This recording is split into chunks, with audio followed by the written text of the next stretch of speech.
So student, we are going to learn about amalgamation, absorption and external reconstruction today. हमारा शुरुआत कहाँ पे हुआ था? AS14 amalgamation, absorption, external reconstruction. इस केस में हमें गिवन क्या रहेगा? जो कंपनीज अमालगमेट होने वाला है या जिसका एब्जॉर्प्शन करना है, ऐसे कंपनीज का पुराना बैलेंस शीट हमारे पास मिलेगा। उस बैलेंस शीट के बाद टर्म्स एंड कंडीशंस दिया रहेगा, तो हमें क्या करना पड़ेगा? सबसे पहला कैलकुलेशन ऑफ परचेज कंसिडरेशन। तो परचेज कंसिडरेशन कैलकुलेट करने के बाद हमें करना पड़ेगा how to close the books of old company, thereafter journal entries in the books of new company and balance sheet of new company। जो हमारे परचेज कंसिडरेशन में नया वैल्यू दिया है उस हिसाब से हम लोग करेंगे। How to close the books of old company? Open the following ledger account. First, realization account. Second, equity shareholders account. Third, preference shareholders account. And new company. The next account are depend on discharge of PC, the item which are used as equity shares in new company account, preference shares in new company account, debentures in new company account or cash and bank account. ये normally discharge of PC में cash और bank के साथ अगर हमारा purchase consideration में cash not taken on रहेगा तब हमें करना पड़ता है। सो कैश और बैंक का अकाउंट हम बनाते हैं। Then next will be liabilities not taken on.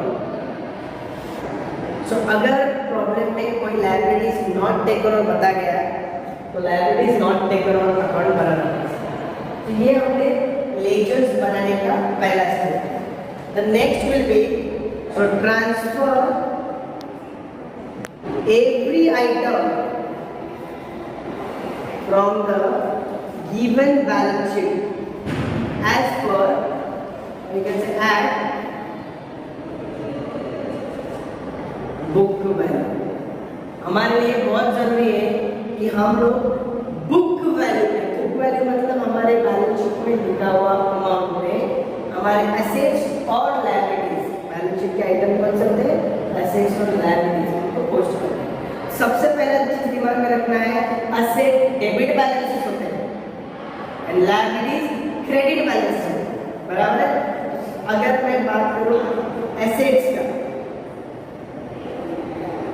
और यहाँ पे रखूंगा वेयर टू पोस्ट और वेयर टू ट्रांसफर। एसेट्स में सबसे पहला फिक्टिशियस एसेट लेते हैं। फिक्टिशियस एसेट होता क्या है? हमारे accumulated losses, preliminary expenses, discount on issue of shares और डिबेंचर्स, बराबर है। सो फिक्टिशियस एसेट में क्या आता है? आपका जो प्रॉफिट एंड लॉस अकाउंट होता है उसका debit balance, preliminary expenses, then discount on issue of shares or debenture,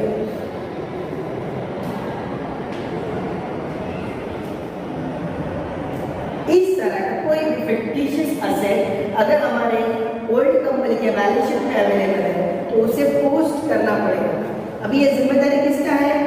losses का, प्रॉफिट का, ओनर्स। ओनर्स कौन है? Equity share holders. So equity share holders के बुक्स में चला जाएगा एक बार, लेकिन इक्विटी शेयर होल्डर्स की कौन सी साइड में जाएगा? You must follow debit side, क्योंकि हम लोग एसेट्स के साथ डील कर रहे हैं। एसेट्स क्या होते हैं? एसेट्स डेबिट बैलेंसेस होते हैं, इसलिए वो डेबिट साइड में ही पोस्ट होगा। सिर्फ किसके? वो देखो। तो फिक्टिशियस एसेट के बाद कैश और बैंक का बात करते हैं। सो कैश और बैंक के बाद दो ऑप्शंस होंगे, एक if taken over and if not taken over.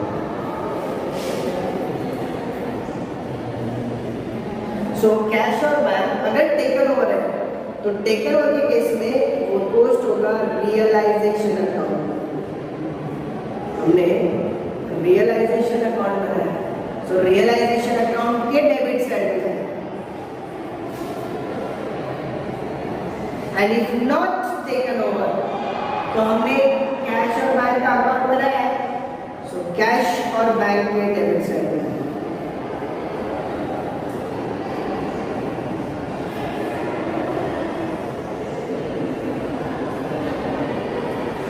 ये कैश और बैंक के बारे में एक्सक्लूसिव इंफॉर्मेशन है, अगर टेकन ओवर है not taken over. The next item 50 shares of cash bank के बाद rest all other assets whether taken over or not taken over, taken over हो या ना, they all will post on realization account debits। तो हमारे लिए ये जानना जरूरी है असेट मतलब डेबिट बैलेंसेस इससे किसी के भी जाएगा तो डेबिट साइड जाएगा पहला। दूसरा पॉइंट ये है कि अगर हम लोग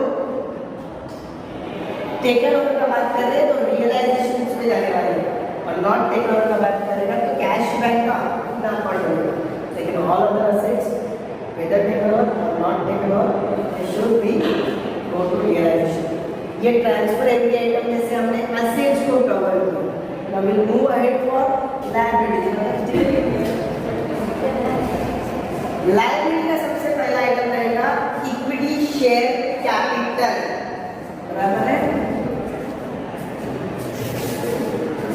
equity share capital.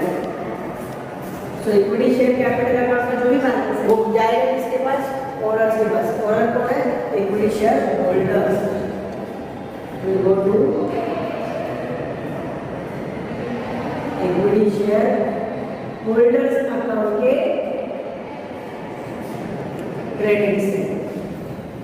Similarly, reserves and surplus.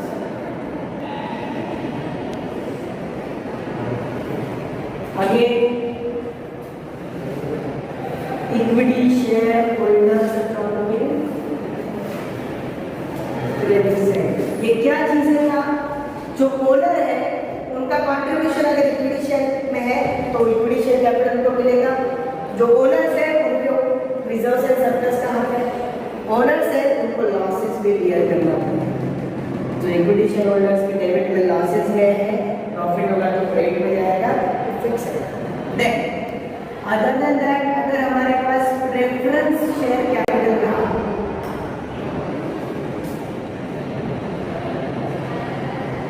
सो ऐसे सर्कमस्टेंसेस में हमने यहाँ पे प्रेफरेंस शेयर होल्डर्स अकाउंट बनाया। प्रेफरेंस शेयर होल्डर्स अकाउंट में क्रेडिट साइड चला जाएगा। There after all other liabilities.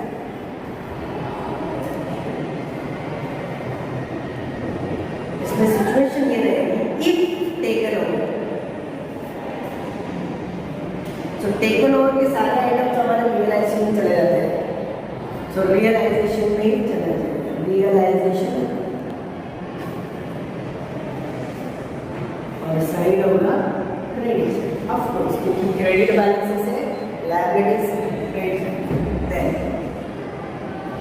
If not taken over, in that case हम लोगों ने टाइम पर आकर बनाया था लायबिलिटीज नॉट टेकन ओवर। जिस किसी लायबिलिटी का नाम रहेगा उस लायबिलिटी का नाम डेबिटर्स, बैंक ऑर्डर, ऐसा कोई लायबिलिटी अगर नॉट टेकन ओवर है तो सो इस तरह से हमारे एसेट्स और हमारा लायबिलिटीज पोस्ट होना चाहिए। हमारा बैलेंस शीट कंप्लीटली पोस्ट होना चाहिए। तो हमारे पास बैलेंस शीट कुछ नहीं बचा। तो ये step number 2। Step number 3 onwards जहाँ पे कुछ जनरेट जा सकते हैं। So I'm writing for you. Step number 3. Entry for PC. Purchase consideration का जनरल एंट्री पास करते हैं। हमने परचेज कंसिडरेशन कैलकुलेट करने को सीखा था। सो परचेज कंसिडरेशन का जो अमाउंट ऑफ पीसी आता है, उस अमाउंट ऑफ पीसी को हम लोग पोस्ट करेंगे हमारे लिए न्यू कंपनी, बराबर है। ये न्यू कंपनी हमें वो परचेज कंसिडरेशन देने वाला है और हमारा रियलाइजेशन अकाउंट में हमारे लिए वो इनकम जनरेट होने वाला है। सो हमारा एंट्री बनेगा new company account debited to realization. So new company account debited to realization account with amount of PC.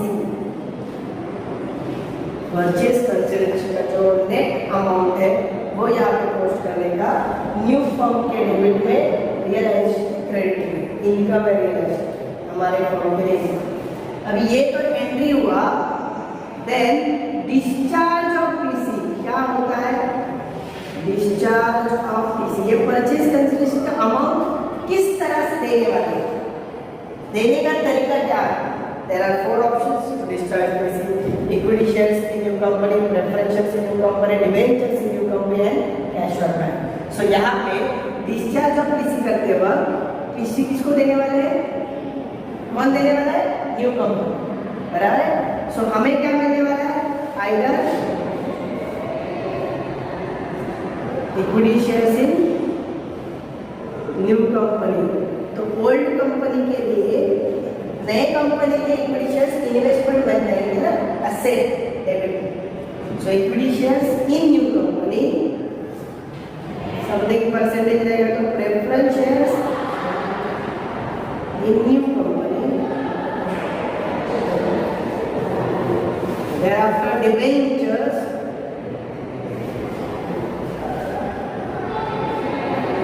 in new company, and if settlement cash or bank to new company। यहाँ पे new company debit, new company credit, new company का account tally हो जाए। Normally step 4 में आपका new company close हो जाए, बराबर है, क्योंकि न्यू कंपनी का जितना भी अमाउंट है वो आइदर इक्विटी, आइदर प्रेफरेंस और डिबेंचर्स और कैशबैक या और कोई भी कॉम्बिनेशंस में डिस्चार्ज है। So new company account credit, this is what entry for purchase consideration, new company account debit to realization. Next entry discharge of PC, याद रखना समझ लो, तो हमने discharge of PC. Next sale of asset not taken over. एक interesting बात ऐसा हो जाता है हमारे परचेज कंसिडरेशन में वो असेट दिया नहीं है, पीसी के परचेज कंसिडरेशन हुआ, असेट नॉट टेकन है। तो नॉट टेकन ओवर वाला असेट अगर आप बेचोगे, यू आर सेलिंग इट, तो हमें मिलेगा कैश, ठीक है। कैश कितना मिलेगा? As per selling price. हमारा एंट्री जो होगा सिर्फ सेलिंग प्राइस का होगा। ऐसा क्यों? अगर आप वो असेट 10,000 या 15 को बेच रहे हो तो भी कोई प्रॉफिट जनरेट नहीं होगा, वो ऑटोमेटिक एडजस्ट होगा प्रॉफिट। ऑलरेडी हम लोगों ने ये सारे असेट्स वेदर टेकन ओवर और नॉट टेकन ओवर डाला दे रहा है रियलाइजेशन के डेबिट में। तो अगर वो नॉट टेकन ओवर है और रियलाइजेशन के डेबिट में है तो उसको कैंसिल करने के लिए रियलाइजेशन का क्रेडिट करना पड़ेगा। सो टू रियलाइजेशन उतना value realization with the selling price. Asset not taken over को अगर हम लोग फ्यूचर में आगे जाके सेल कर रहे हैं तो उसका जो भी सेलिंग प्राइस आता है तो कैशबैक टू रियलाइजेशन ऐसा एंट्री है। देन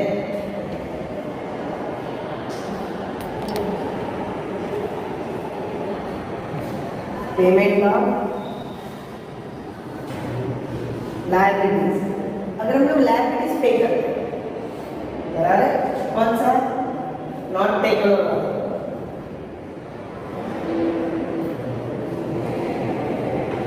तो इसका अकाउंट बनाया हमें, लायबिलिटीज नॉट टेकन ओवर का अकाउंट बनाया, तो उस हिसाब से payment of liabilities not taken over, उसके अकाउंट में ऑलरेडी हमने पोस्टिंग करके उसको लायबिलिटीज नॉट टेकन ओवर के क्रेडिट साइड में डाल के रखा है।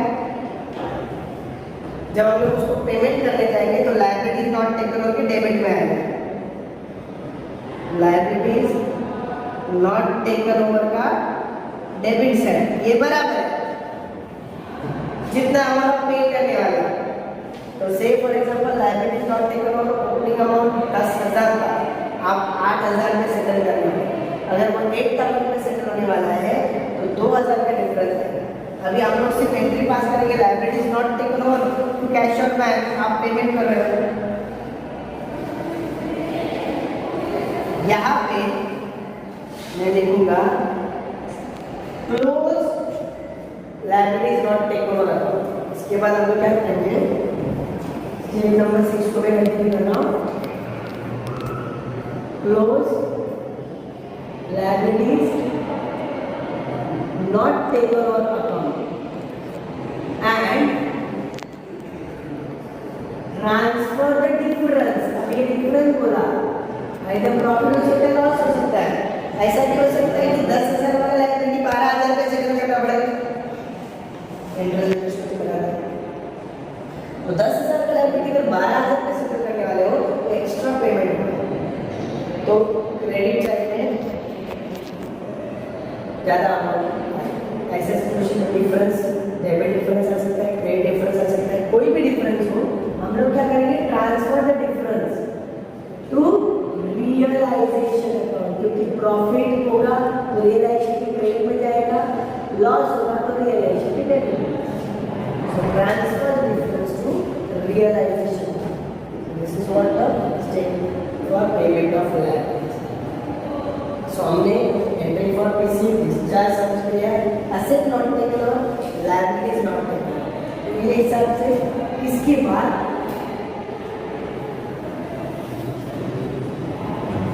Payment to preference share holders. अभी हमारे प्रेफरेंस शेयर होल्डर्स को पेमेंट करने का बात करेंगे तो ऑप्शन है आपके पास। अभी ये जो प्रेफरेंस शेयर होल्डर्स अकाउंट के क्रेडिट पे आपने ओपनिंग बैलेंस रखा है, जब आप पेमेंट करने जा रहे हो प्रेफरेंस शेयर होल्डर्स के डेबिट में डालेंगे।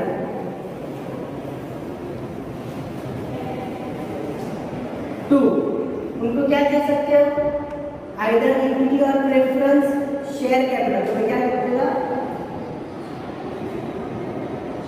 बराबर, और इक्विटी और प्रेफरेंस शेयर्स। चलो बताते, equity shares in new company दे सकते हो, और preference shares in new company दे सकते हो, और डिबेंचर स्कीम न्यू कंपनी दे सकते हो, और कैश और बैंक। या तो इनको शेयर, डिबेंचर्स, कैश बैंक, जो ऑप्शन आपके पास था इसमें से सेटल दे दो। अभी वो देने के बाद अगर डिफरेंस हुआ तो close preference shareholders account and transfer the difference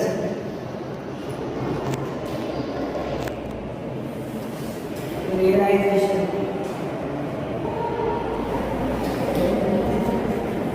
हमारे लिए इस तरह से ये अकाउंट भी क्लोज होता है। स्टेप नंबर 8, हमने liabilities not taken over close किया, preference shareholders not taken over close किया, ये दोनों चला जाएगा रियलाइजेशन अकाउंट। उसके बाद हम लोग रियलाइजेशन अकाउंट क्लोज करेंगे and close realisation account and transfer the profit और लॉस। हमारे बाकी अकाउंट्स में हमने डिफरेंस वर्ड यूज किया, यहाँ पे हम लोग बोलेंगे प्रॉफिट और लॉस टू इक्विटी शेयरहोल्डर्स। इसके बाद जब आप ये क्लोज करोगे, क्लोज ऑल रिमेनिंग अकाउंट्स। कौन से रिमेनिंग अकाउंट हो सकते हैं, यहाँ पे आप देखो, आपने अगर प्रेफरेंस शेयरहोल्डर्स क्लोज किया है, न्यू कंपनी तो ऑलरेडी एंट्री नंबर 4 पे क्लोज होगा, बराबर है। अभी आपने रियलाइजेशन क्लोज किया तो रिमेनिंग कौन सा बचता है? Equity in reference, equity shares in new company, preference shares in new company, debentures in new company, cash on buy और इक्विटी शेयर। तो ये रिमेनिंग अकाउंट क्लोज करके हम लोग इक्विटी शेयर होल्डर्स को डालेंगे, ये पॉइंट याद रखना। So close all remaining account and transfer the difference